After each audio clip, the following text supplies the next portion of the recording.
반갑습니다. 오늘이 12월 22일이 됐네요, 벌써. 이제 금년 한 해도 일주일하고 3일밖에 안 남았습니다. 세월이 너무 빠르죠. 세계적으로도 상당히 나라와 나라 간의 전쟁이 일어나고, 또 우리도 국내적으로 대통령이 그 높은 자리에서 헌법 질서를 파괴하고 비상계엄을 선포해갖고 내란 행위를 하는 이런 일이 벌어졌습니다. 아무튼 인류의 역사는 하나님의 뜻과 다르게 바르지 않는 그런 세력들이 나라를 지배하기도 하고 또 백성을 통치하기도 합니다. 그러나 그 모든 속에서 우리가 배워야 될 것은 하나님의 뜻을 따라 행하는 자들은 늘 하나님 앞에 보호받는다라고 하는 것을 우리는 배워서 하나님의 뜻이 무엇인지를 늘 생각하며 살아갔으면 좋겠다, 그런 생각을 하게 됩니다. 우리는 그동안 이제 역대상 창세기부터 역대상 8장까지를 공부를 했습니다. 역대기에서는 이스라엘 인류의 역사의 시작부터 하나님이 아브라함과 약속한 그 약속이 이루어지는 아브라함과 이삭과 야곱의 12 아들로 이어져서 하나님이 자기 백성을 이스라엘을 출애굽시킴으로 말미암아 하나님의 백성이다라고 했다 그랬지 않습니까? 그 하나님의 백성에게 시내산에서 모세를 통해서 십계명을 줬고 각종 율례와 제사법을 주셔서 그 주신 제사법은 하나님의 백성인 이스라엘이 하나님과 함께 영생하도록 한 길을 주신 것이다 라고 하는 것이죠. 그래서 그 역사 속에서 어떤 일이 있었냐 하는 것들을 광야 40년을 통해서 보여줬고, 또 가나안 땅에 들어가면서 또 어떻게 해야 될 것을 보여줬습니다. 가나안 땅에 들어감으로 해서 이스라엘 백성들이 끝난 것이 아니라 가나안 땅에 들어가면서부터가 오히려 이스라엘 백성들이 어떻게 살아야 될지를 알려주는 그런 시작이라고 볼 수도 있는 거죠. 그래서 가나안 땅은 하나님이 거하실 처소인 성소입니다. 지금의 우리의 성소는 누가 성소일까요? 우리 몸이 구원받은 자녀들, 우리 몸이 하나님의 성소입니다. 그래서 사실 예수님이 우리 몸에 들어오기 전까지는 우리는 세상에 속한 사람이었고 마귀에게 속한 사람이었습니다. 그래서 하나님의 자녀로서, 하나님의 백성으로서의 삶의 시작은 예수님이 우리 안에 들어오셨을 때부터 시작이다 라는 점으로 비춰봤을 때 이스라엘 백성들이 가나안 땅에 들어가는 것이 바로 삶의 시작이라고 할 수 있고, 그 성소에서 어떻게 살아야만이 늘 하나님이 함께 하시고 하나님의 축복을 받는 그런 백성이 될 거냐 하는 것들을 출애굽기, 레위기, 민수기, 신명기, 열왕기, 상하까지에서 그런 모든 내용을 알려주시고 보여주셨습니다. 그럼에도 불구하고 이스라엘 백성들은 그 하나님의 뜻을 알지 못하고 늘 세상의 방법, 애굽의 방법, 또 가나안의 풍속을 쫓아서 우상을 섬기고 다른 신을 섬기고 하나님을 거역하는 그런 일을 행함으로 말미암아 다른 여러 나라 또는 그 가나안에 살았던 족속들로부터 침략을 당하고 심지어는 나라를 뺏기고 붙잡혀가는 그런 역사가 있어왔지 않습니까? 그런 것들은 모두가 다 하나님의 백성이 어떻게 살아야 될지를 알려주는 교훈이라고 할 수 있는 것과 마찬가지로, 이제 우리는 예수 그리스도로 말미암아 구원받는 백성으로서 우리가 어떻게 살아야 되느냐 하는 것들을 거기에서 교훈 받을 수 있다라고 생각을 해야 됩니다. 오늘은 역대상 9장을 할 차례인데요. 역대상 8장까지에서는 이스라엘의 12아들의 각 계파별로 족속별로 누가 누구를 낳고 누가 누구를 낳고 하는 그런 내용들을 전부 기록을 해놨지 않습니까? 그리고 마지막에는 보면은 그 자손 중에서 용사가 36,000명이었다. 용사가 또는 87,000명이었다. 또 여러 족속들의 그 용사를 들어서 이렇게 이스라엘 각 지파별 족속별로 용사들이 많았다라는 것을 보여주셨습니다. 용사는 전쟁에서 승리하기 위해서 용사가 필요한 거죠. 근데 이스라엘의 용사들이 전쟁에서 마지막에 이겼습니까? 졌습니까? 예, 졌습니다. 져가지고 이스라엘은 호세아 9년 아수르 왕이 사마리아를 취하고 이스라엘 사람들을 사로잡아서 아수르로 포로로 잡아가는 걸로 이스라엘이 끝나지 않습니까? 또 유다는 어떻습니까? 유다도 마찬가지로 유다 왕 시드기야 때에 바벨론 왕 느부갓네살이 예루살렘을 치고 왕의 눈을 빼고 해가지고 붙잡아갔지 않습니까? 이렇게 많은 용사들이 있었지만 전쟁이 진 이유는 무엇이라고 볼 수 있나요? 하나님의 뜻을 따라서 살지 않고 늘 하나님의 뜻을 거스리는 일을 했다, 그런 얘기죠. 근데 그 거스리는 일이 무엇이었던가요?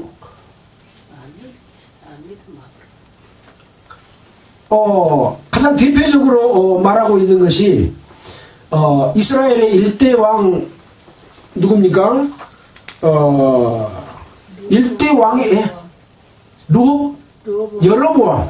여로보암 왕의 잘못을 계속해서 행해왔다 라고 하는 내용을 기록을 하고 있습니다. 이 여로보암 왕이 잘못한 것은 금송아지를 둘을 만들어서 그것을 공경하도록 했고, 또 하나님의 하나님이 정한 규례의 날이 아닌 날을 정해가지고 그 날을 섬겼고, 또 한 가지는 제사장이 아닌 예, 레위 자손이 아닌 일반 백성들로 제사장을 삼았다. 이 세 가지입니다. 여로보암의 죄입니다. 이 죄가 우리가 생각했을 때, 일반 사람들이 생각할 때는 큰 죄처럼 보이나요? 별로 죄 아닌 것 같아. 그러나 이것이 하나님 앞에서 봤을 때는 가장 큰 죄다라고 하는 것이죠. 여기서 우리가 교훈받아야 될 것이 무엇이냐면, 지금 예수 그리스도로 말미암아 구원받은 성도들의 교회가 전 세계적으로 수백만, 수천만, 수억이 될 수도 있을 만큼 많은 성도들이 퍼져나갔잖아요. 교파도 여러 교파로 나눠져 있고, 또 종파도 많이 나눠져 있고, 이런데 과연 그들이 이 여로보암의 지은 잘못과 같은 잘못을 반복하고 있는지 하지 않고 있는지 라고 하는 것들을 통해서 그걸 범으로 말미암아 그 잘못된 신앙생활, 잘못된 제사의 방법, 이런 것을 하지 않아야 된다라고 하는 것이죠. 또 보면 그 왕들이 가나안 땅의 풍속을 쫓아서 이스라엘 백성들이 만든 어떤 율례를 정하고 그것을 지키고, 또 왕이 만든 어떤 율례를 정해서 그걸 지키라고 하고, 이 두 가지도 큰 죄로 여기고 있습니다. 그런 점으로 본다면 현재의 기독교가 하나님께서 주신 율례와 계명과 법도를 떠나서 인간의 방법으로 하나님께 드리는 예배의 모든 것들은 다 이와 같은 것이다 라고 하는 것을 중점적으로 생각해 봐야 된다 라고 하는 것이었다는 거죠. 그래서 이 내용은 앞으로도 계속해서 그런 내용을 보여줄 거라고 생각을 하고 있습니다. 자, 오늘 역대상 9장을 보면서도 한번 살펴보도록 하겠습니다. 9장의 제목은 포로 생활에서 돌아온 백성이라고 붙여져 있습니다. 온 이스라엘이 그 보기대로 계수되고 이스라엘 11기에 기록되니라 그랬잖아요. 보기에는 뭐라고 그랬습니까? 그 종족의 족보대로 기록됐다. 근데 그것이 계수되고 어디가 기록됐다고요? 이스라엘 11기 상하에 다 기록됐다 그 말입니다. 그러니까 사실 이스라엘 역사는 11기 하에서 끝난 거죠. 이 역대상은 그 속에서 있었던 내용을 다시 한번 복습하는 것과 같은 것이어서 다시 한번 우리는 이스라엘의 역사 속에서 그들이 뭘 잘못했는지 또 우리는 무엇을 배워야 될지라고 하는 것을 살펴봐야 된다라고 하는 것이죠. 유다가 범죄함을 인하여 바벨론으로 사로잡혀갔더니 유다가 범죄함을 인하여 바벨론으로 사로잡혀갔나요? 거기 리을 해갖고 관주가 되어 있습니다. 역대상 5장 25절을 봐볼까요? 앞쪽으로 넘겨서 역대상 5장 25절에 므낫세 반지파에 대한 내용이 기록이 되어 있습니다. 저희가 그 10조의 하나님께 범죄하여 하나님이 저희 앞에서 멸하신 그 땅 백성들의 신들을 가늠하듯 섬긴지라. 그 땅 백성들의 신들을 가늠하듯 섬긴지라. 그러므로 이스라엘 하나님이 아수르 왕 불의 마음을 일으키시며 아수르 왕 디글랏 빌레셀의 마음을 일으키시매 곧 루벤과 갓과 므낫세 반지파를 사로잡아 할라와 하볼과 하라와 고산 하숫가에 옮긴지라. 저희가 오늘날까지 거기 있으니라 라고 이 므낫세 반지파를 비롯한 이 사람들이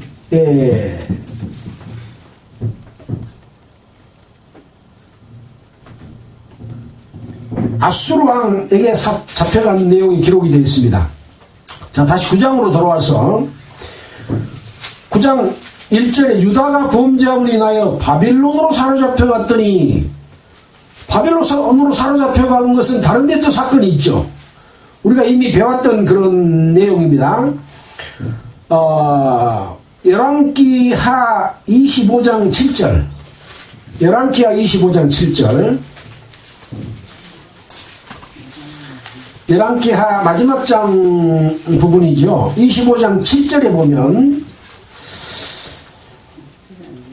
시드기야의 아들들 저희의 목전에서 죽이고 시드기야의 두 눈을 빼고 사슬로 결박하여 바벨론으로 끌어갔더라. 그리고 이제 성전이 붕괴되고 또 유다 백성이 바벨론으로 잡혀갔고 또 유다 백성 중에서 남아있는 자는 다 바벨론 왕을 섬기도록 하는 조치를 당하고 남아있고 바벨론 왕을 섬기라 그리하면 평안하리라 라고 하는 내용이 기록되어 있었지 않습니까? 이때 유다는 바벨론으로 포로 잡혀갔죠. 유다왕 20대 유다왕 시드기야 때에 바벨론으로 포로 잡혀갔습니다. 이 포로 잡혀간다고 하는 것은 어떤 의미가 있다고 그랬습니까? 성도가 마귀에게 붙잡혀간 것과 같다. 그런 의미라고 했지 않습니까? 근데 여기 보면 24절에 그달리아가 저희와 그 쫓는 자들에게 맹세하여 이르되 너희는 갈대아 신복을 인하여 두려워 말고 이 땅에 거하여 바벨론 왕을 섬기라. 그리하면 너희가 평안하리라 하니라. 바벨론 왕을 잘 섬기면 평안해. 마귀를 잘 섬기면 평안해. 같은 말입니다. 그래서 한번 종교적으로 어떤 집단이 구성되고 평안하게 잘 있으면 하나님의 역사가 아니고 그 마귀의 역사다, 이런 이야기입니다. 하나님의 역사는 늘 마귀가 하나님께 도전하고 하나님의 성령의 역사로서 그들을 물리치고 이런 싸움이 반복돼서 일어나야 정상적인 신앙생활이라고 볼 수 있는데, 한번 종교 집단이 형성이 되고 교회가 커져서 말없이 조용히 잘 지내고 있으면 그건 바벨론으로 포로 잡혀가서 바벨론 왕을 섬기라, 그리하면 너희가 평안하리라 하는 것과 같다고 생각해도 틀리지 않는 그런 내용이라고 할 수 있습니다. 그래서 나중에는 여호야긴을 석방해가지고 아주 우대해 줍니다. 유다왕 여호야긴을 옥에서 내어놓아 그 머리를 들게 하고 선이 말하고 그 위를 바벨론의 저희와 함께 있는 모든 왕의 위보다 높이고 그 죄수의 의복을 바꾸게 하고 그 평생에 항상 왕의 앞에서 먹게 하였고 저희 쓸 것을 날마다 왕에게서 받는 정수가 있어서 종신토록 끊이지 아니하였더라. 이 왕에게도 왕의 자리를 다시 높여주고 아주 대접을 잘해주니까 바벨론에서 평안하게 살겠죠. 이런 상황을 이야기하고 있다라고 하는 것을 말씀드릴 수가 있습니다.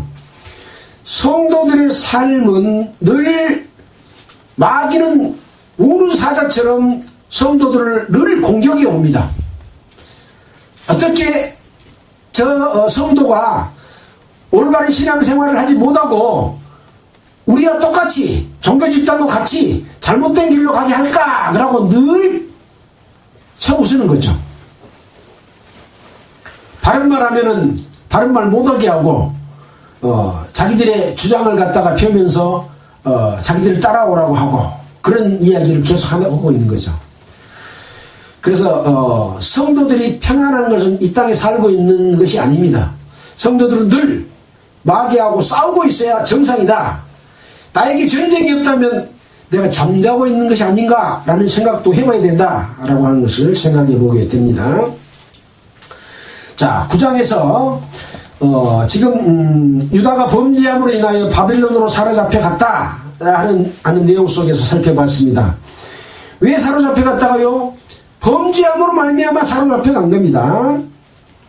먼저 그 본성으로 돌아와서 그 기업에 거한 자는 이스라엘 제사장들과 레위 사람과 느디님 사람들이라. 이렇게 사로잡혀 갔다가 다시 본성 예루살렘으로 돌아오는 것을 이야기합니다. 제사장과 레위 사람과 느디님 사람들이라. 유다 자손과 베냐민 자손과 에브라임과 므낫세 자손 중에서 예루살렘에 거한 자는 유다의 아들 베레스의 자손 중에 우데니. 저는 암미우스의 아들이요 엄리의 손자요 이물의 증손이요 바니의 현손이며 실로 사람 중에는 또 누구요? 세라 자손 중에는 또 누구요? 또 베냐민 자손 중에는 또 누구요? 여로함의 아들 중에서는 또 누구요? 9절에 또 저의 형제들이라. 그 보기대로 계수하면 956인이 다 그 집에 족장된 자들이더라. 그래서 포로로 잡혀갔다가 돌아온 백성들에 관한 내용이 기록이 되어 있습니다. 자, 10절부터는 이제 백성들이 아니라 물론 백성에 속하죠. 예루살렘에 정착한 제사장들에 관한 내용이 기록이 되어 있습니다. 제사장 중에서는 여다야와 여호야립과 야긴과 하나님의 전을 맡은 자 아사랴니. 저는 힐디야의 아들이요 무술람의 손자요 사독의 증손이요 무라요스의 현손이요 아이두의 오대손이며 또 아다야니. 저는 여로함의 아들이요 바수울의 손자요 말기야의 중손이며 마세니. 저는 아디엘의 아들이요 야세라의 손자요 무술람의 중손이요 무살레밋의 현손이요 임멜의 오대손이며 또 그 형제들이니 그 집의 족장이라. 하나님의 전의 일에 수종을 재능이 있는 자가 모두 1760인이었더라. 그래서 예루살렘에 정착한 돌아온 제사장들에 관한 기록을 이렇게 해놨습니다. 여기 보면 하나님의 전을 맡은 자라고 하는 내용이 있고 13절에 하나님의 전의 일에 수종들 재능 있는 자가 모두 1760인이었더라 라고 기록하고 있지 않습니까? 그래서 이스라엘 백성들이 포로로 잡혀갔다가 백성들도 돌아오고 제사장도 돌아오고 또 하나님의 일을 맡으려고 하는 사람들이 지금 형성되고 있구나, 그렇게 생각해 볼 수가 있죠. 잘못된 길에서 돌이켜서 오늘날은 하나님 앞에 제사를 드리는 어떤 그런 형태가 갖춰지고 있다, 그런 생각을 해보게 됩니다.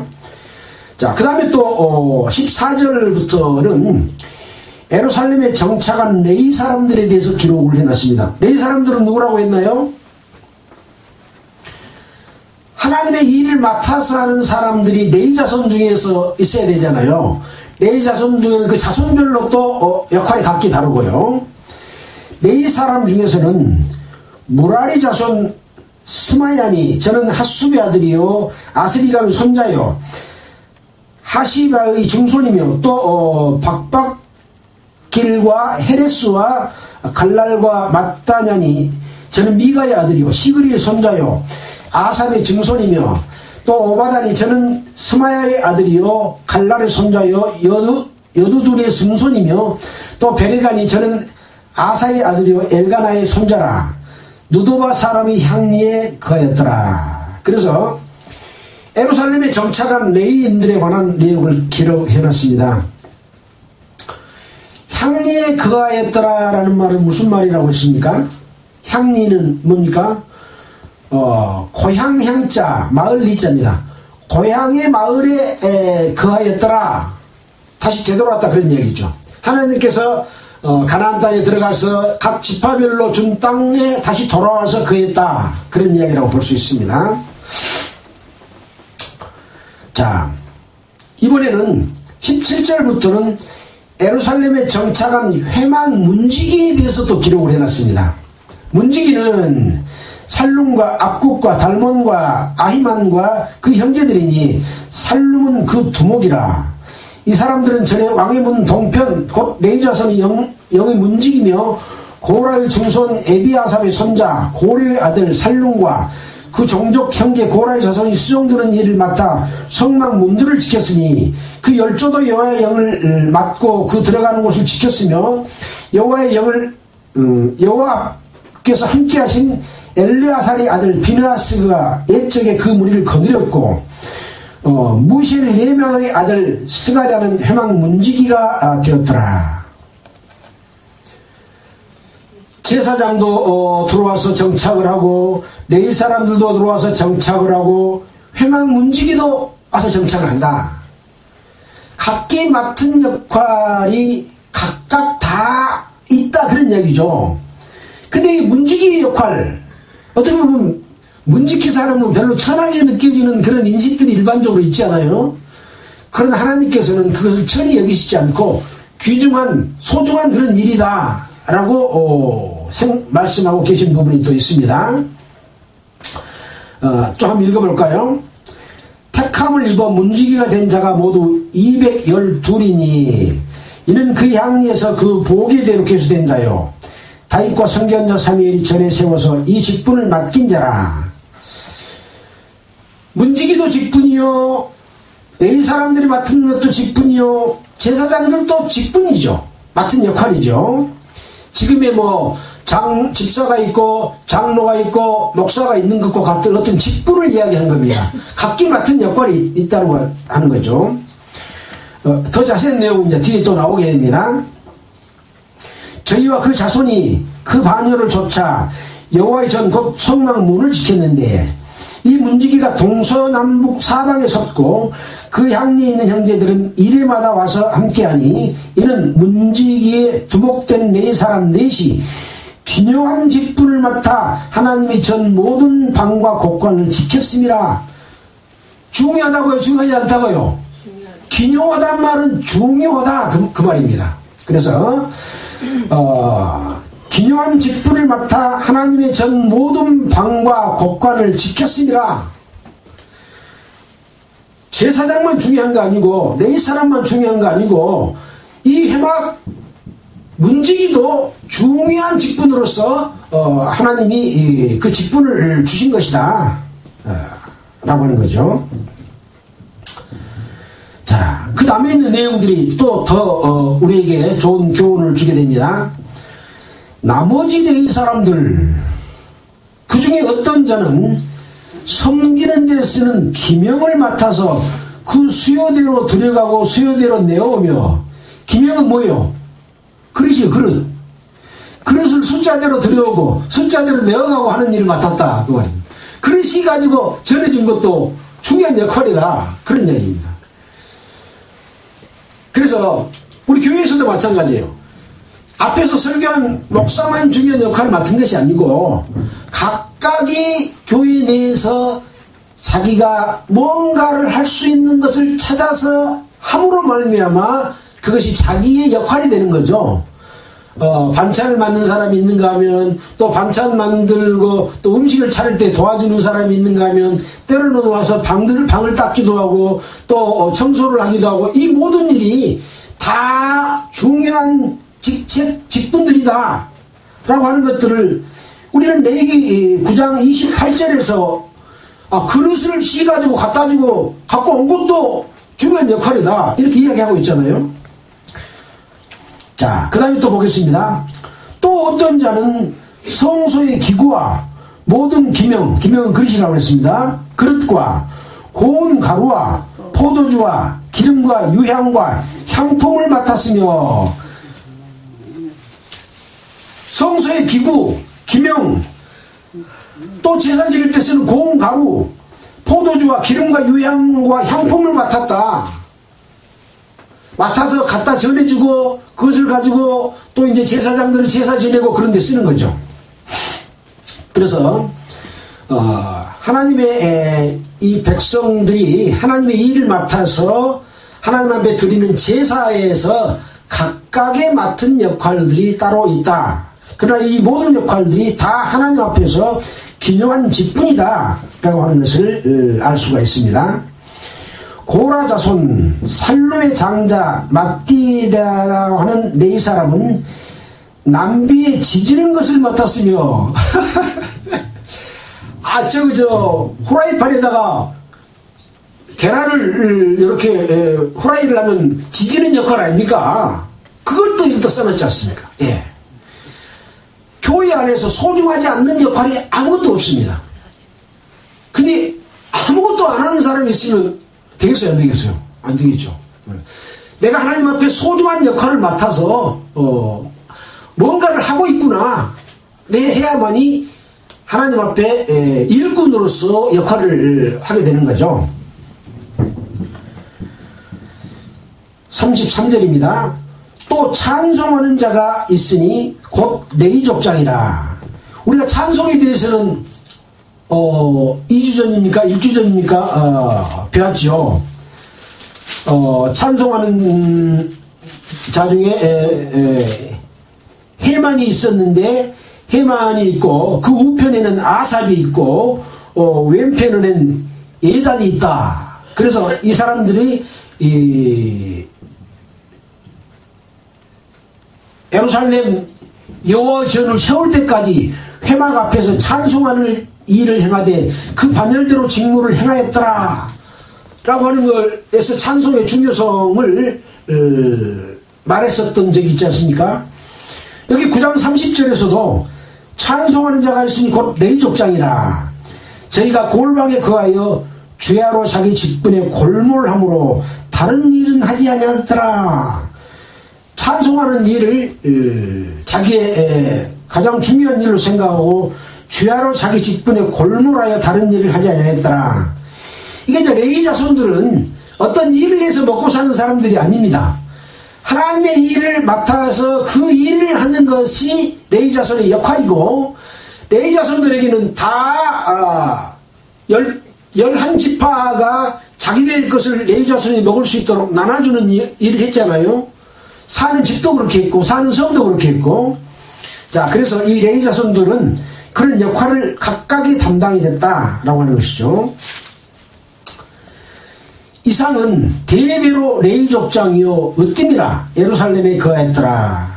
그래서 이 레위 자손들은 하나님의 제사의 일을 직접 맡아서 각기 맡은 직분대로 일을 했는데, 대대로 레위 족장이고 으뜸이다. 으뜸은 최고다, 그런 얘기죠. 예루살렘에 거하였더라 라고 하고 있습니다. 우리 성도들은 전부 레위 자손과 같습니다. 왕같은 제사장이다. 제사장은 뭐예요? 제사장은 제사를 드리는 역할을 하는 사람이 제사장이지 않습니까? 여러분들은 다 레위 자손입니다. 여러분들은 다 제사장입니다. 그러니 자기 맡은 역할을 어떤 것이라도 성실히 행함으로 말미암아 하나님 앞에 축복받을 수 있는 그런 모든 사람이다 라고 생각해 볼 수가 있는 거죠. 35절 이후에는 사울의 족보를 기록해 놨습니다. 이 사울은 누굽니까? 이스라엘의 첫 번째 왕입니다. 그렇죠? 35절입니다. 기브온의 조상 여이엘은 기브온에 거하였으니 그 아내의 이름은 마아가라. 그 장자는 압돈이요 그 다음은 술과 기스와 바알과 넬과 나답과 그돌과 아이오와 스가랴와 미글롯이며 미글롯은 시므함을 낳았으니 이 무리도 그 형제로 더불어 서로 대하여 예루살렘에 거하였더라. 넬은 기스를 낳았고 기스는 사울을 낳았고 사울은 요나단과 말기수아와 아비나답과 에스바알을 낳았으며 요나단의 아들은 무리바알이라. 무리바알이 미가를 낳았고 미가의 아들들은 비돈과 멜렉과 다레아와 아하스며 아하스는 야라를 낳았고 야라는 알레멧과 이스마엘과 시므리를 낳았고 시므리는 모사를 낳았고 모사는 비나를 낳았으며 비나의 아들은 르바야요 그 아들은 엘르아사요 그 아들은 아셀이며 아셀이 6 아들이 있으니 그 이름은 아스리감과 보그루와 이스마엘과 스아랴와 오바댜와 하나니라. 아셀의 아들들이 이러하였더라.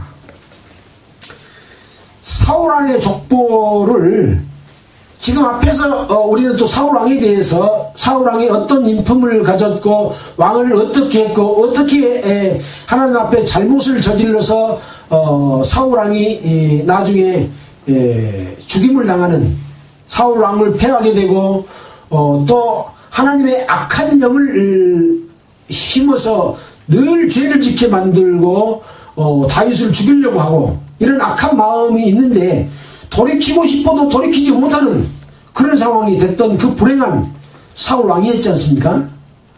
그 왕에 대한 기록인데 여기 족보가 이렇게 자세하게 나와 있습니다. 10장에서는 사울왕이 죽은 내용이 또 기록이 되어 있네요. 자, 오늘은 9장까지 하는 걸로 하도록 하겠습니다.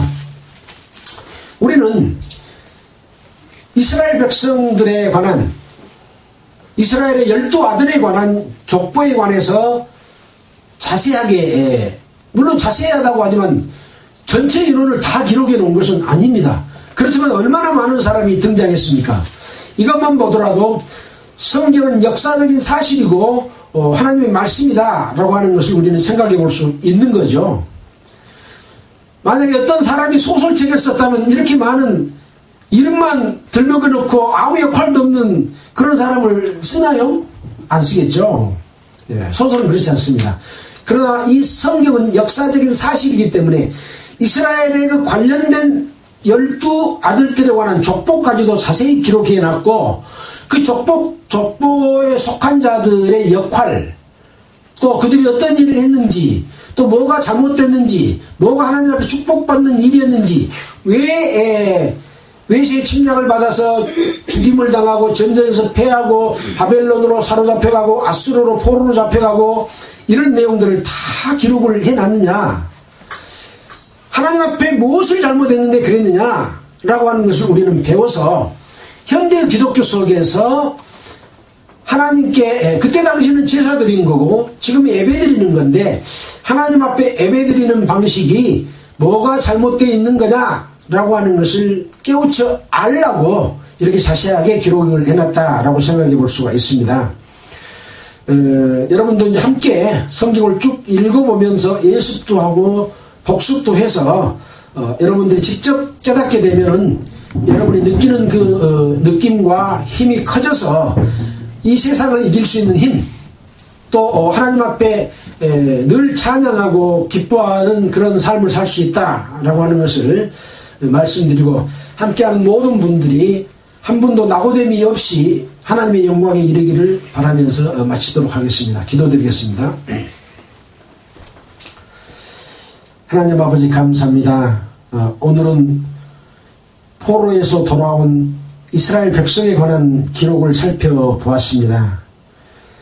그들이 범죄함으로 말미암아 바벨론으로 아수르로 포로 잡혀갔지만 또 다시 돌아와서 자기 고향에 거하고 또 그 각기 맡은 제사장과 레위 사람과 또한 회막 문지기와 또 나머지 여러 일들을 맡은 이 레위 사람들에 관한 기록을 살펴보았습니다. 이러한 기록들을 통해서 하나님 앞에 어떠한 직분의 높낮이가 아니라 하나님 앞에 맡은 직분은 모두가 귀한 것이다, 하나님 앞에 축복받는 일이다 라고 하는 것을 공부하게 됩니다.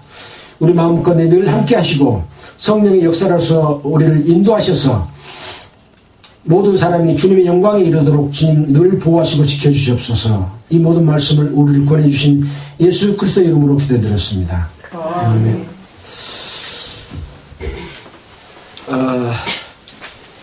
광고 말씀 드리겠습니다. 다음 주 월요일 날 발 수술을 하게 돼서 아마 병원에 입원되어 있어서 다음 주 설교는 아마 하지 못하지 않겠나, 또 인터넷으로 듣는 분도 있고 하시니까요. 그래서 광고를 드립니다. 2주 뒤에는 가능하면 올 수 있을 걸로 생각이 됩니다. 아무튼 그동안에 추운 날씨에 건강히 또 잘 있으시길 바라겠습니다. 마치겠습니다. 찬송가 안 했나요? 네, 찬송가 하겠습니다. 찬송가 340장입니다.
예수 귀한 예수 믿음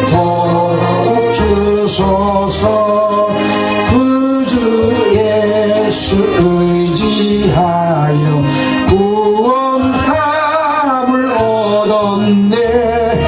영원 뭉치마도록